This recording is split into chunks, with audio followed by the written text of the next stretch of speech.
ayoko sanang mangyari dyan ay baka naman, hindi ko sinasabing si Boying, si Ombudsman, pero baka naman may mga ilang tao sa gobyerno na gamitin ito para i-weaponize, na gamitin ito para takutin yung mga kongresista na pagka kayo hindi bumoto, ay kakasuhan namin kayo. Hindi ko alam, no? Baka siguro yung budget medyo hirap sila ngayon dahil nga may mga krisis tayong kinakaharap. Wala silang pambigay sa mga kongresista katulad ng mga nangyari ng mga nakaraang araw. Wala nang mga maleta na ubos na.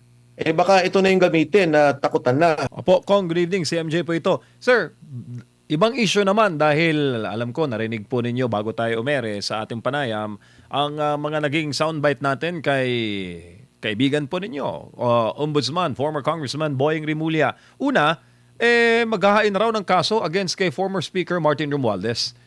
Anong tingin mo dyan, Kong? Nakasama niyo rin po ang dating speaker nung kayo po ay naging kongresista. Alam mo, MJ, tama, nakasama ko si Ombudsman Boying Rimulya. And ako, nung makita ko yan, tinitingnan ko at binabasa ko, ano ba talaga yung mga magiging hakbang. Hindi ko masabi kasi dahil ang binanggit ay plunder. Pero ang aking panawagan sa aking kaibigan, si Ombudsman Rimulya, sana ito na rin yung panahon na gamitin nila yung mga testimonya ni Sergeant Gutesa. Gagamitin nila yung testimonya ng 18 Marines. Kasi ito yung magdudugtong nung binabanggit nila na plunder eh. Kung ang tingin natin ay budget lamang yung pagdudugtungan nito, kasama si Senator Chis Escudero kasi siya yung Senate President at si Speaker Martin Romualdez, hindi ko pa alam. Kasi parang kung ito'y dugtong lamang doon sa nangyaring budgeting at naging conspiracy na doon sa plunder, hindi ko masabi. Pag nakita ko na yung mismong kasong i-file nila, ayan, makapagbigay ako ng opinion. Pero ang aking panawagan sa kanya, kay Ombudsman Rimulya, narinig naman niya si Sergeant Gutesa. Malinaw yung sinabi, nagdi-deliver ng pera kay Speaker Martin Romualdez. Malinaw yung binanggit na mga maleta, dinadala dun sa kanyang bahay at pagkatapos ay i-deliver sa mga bahay ni Speaker Martin Romualdez.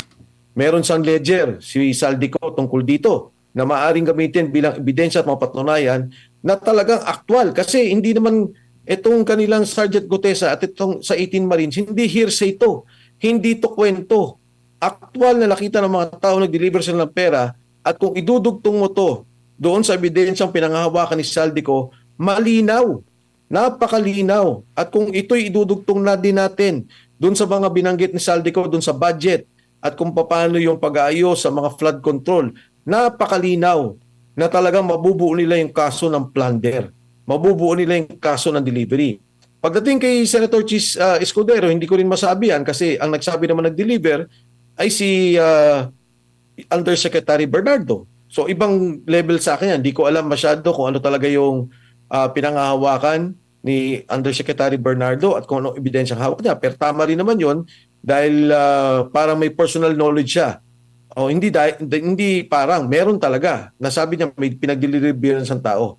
Pero sa lahat ng mga to, katulad na banggit at uulitin ko, kung talagang seryoso ang kaso kay Speaker Martin Romualdez, gamitin lang nila yung kay Sergeant Gutesa, gamitin nila doon sa 18 Marines. Dahil yun ang magdudugtong kay Saldico na talagang yung pera na ninakaw at sinasabi lang si Saldico nagnakaw.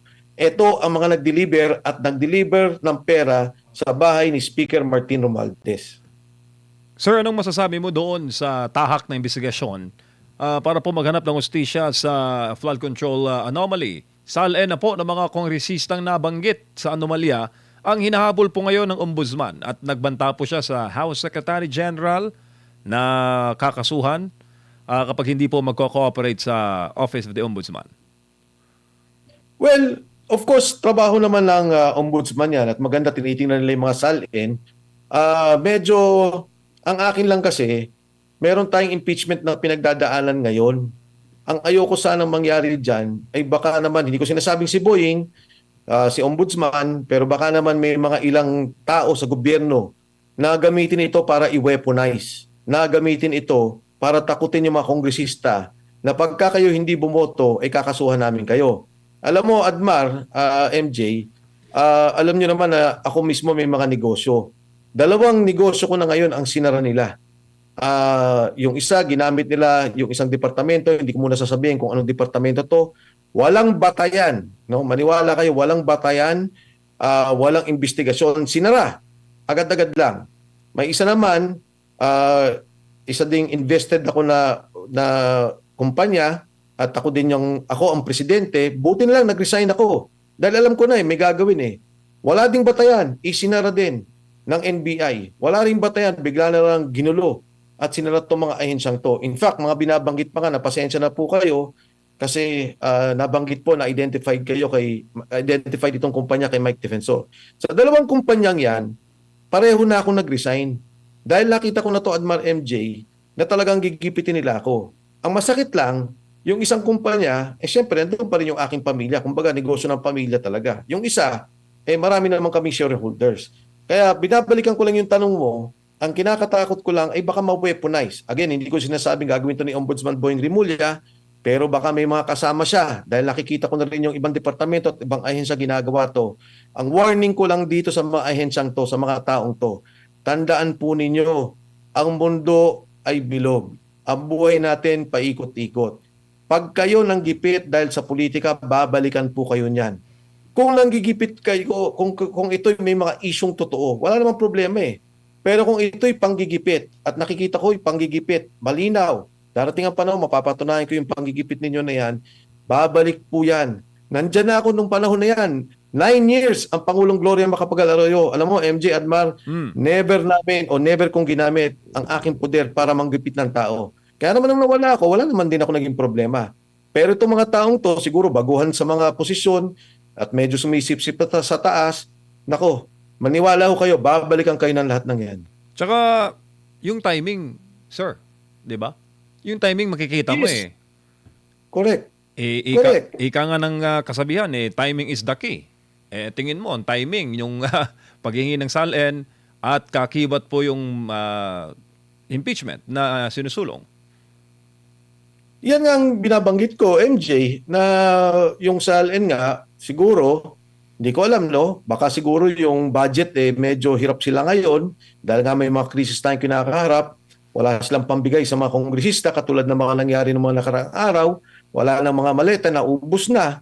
Baka ito na yung gamitin na takutan na. Ako naman ho, sa ating mga miyembro ng Kongreso, tingnan po nila na mabuti yan. Katulad na binabanggit ko sa mga ahensya, no? Hindi ho pa na, ang ibig ko sabihin, hindi permanente ang sitwasyon natin. Magbabago po to. Darating ang panahon, magkakaroon ng paghusgahan tao, no? At pagka umupo pa si BP Inday Sara, di ba? Ito naman tao nagsabi na, sabi ng BP Inday Sara, wala na akong iniisip na pag-iigante. Basta ito, iiwan ko na lang sa kung sino man magiging vice president ko at sa batay sa ustisya, tingnan niya kung sino may mali at sino may matama. Kaya dapat to, ang maging desisyon ng mga kongresista ay huwag sila magpatakot. Ang dapat, ang desisyon ng kongresista, kung ano yung dapat at kung ano ikakabuti ng ating bansa. And it goes both ways, Kong, sa mataas at mababang kapulungan ng Kongreso, Senado, maaari din. Kasi pag nakalusot itong impeachment sa House, ang bola ay papasa na po sa Senate Impeachment Court. Parehas din, may banta rin. Kung titingnan po natin yung inyo pong teorya na binanggit ngayong gabi. Isipin mo naman, MJ, di ba na magkakaroon na ng Senate presidency na magpapalit?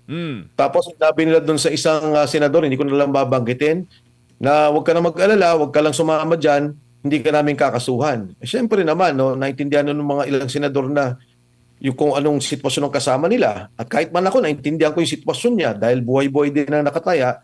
Sabi lang nila, hindi, walang problema. Hindi mo na kailangan sumama sa amin. Yun, Senate presidency pa lang. Paano pa tong impeachment? Na ayaw talaga nila umupo si BP Inday Sara, gagawin nila lahat para gipitin ng mga tao, makuha ang boto at matanggal sa pagiging kandidato bilang Pangulo si Inday Sara Duterte. Alam mo, MJ, ang hindi ko maintindihan, ang gusto ng administrasyon katahimikan. Madalas narinig mo, sinasabi ni Auntie Claire, tumigil na tayo, magtulungan tayo, may krisis ang bansa, tigil na. Huwag na kayong maging kritiko sa ating administrasyon. Di ba dapat nga itong si Inday Sara, tigilan nila. Huwag nilang gipitin para tumahimik ang mga tao. Ang nangyayari kasi nakikita ng taong bayan, ang daming korupsyon, hindi nyo pa nga napapakulong, wala pa kayong nasasagot. Pagkatapos iipitin nyo naman yung vice president na malinaw na politika, kayo gumagawa ng gulo eh. Kung gusto nila ng tahimik, tigilan nila. si Vice President Inday Sara, itong ginagawa ni Ombudsman Boying Rimulya na pag-file ng kaso, maganda to. Hindi pa natin alam kung ano tong mismong kasong to, pero maganda to at matatahimik ang marami nating kababayan. At ang pangatlo, higit sa lahat, ayusin natin yung problema natin sa krisis na kinakaharap natin sa ngayon. Problema ng mga drivers, problema ng mga sasakay o mga commuters natin, mga manggagawa. Magiging problema natin ang pagtaas ng presyo. Lahat ng to, kailangan tingnan at sagutin ng administrasyon. Dahil itong mga bagay nito ang nagbibigay ng destabilisasyon o nagbibigay ng kaguluhan sa ating bansa. Unahin natin ang kapakanan ng mga Pilipino bago tayo mag-usap-usap ng politika. Pero kung yan, pagawin yung politika at kung itatago ninyo yung mga nagnakaw, magkakagulo talaga ang bansa.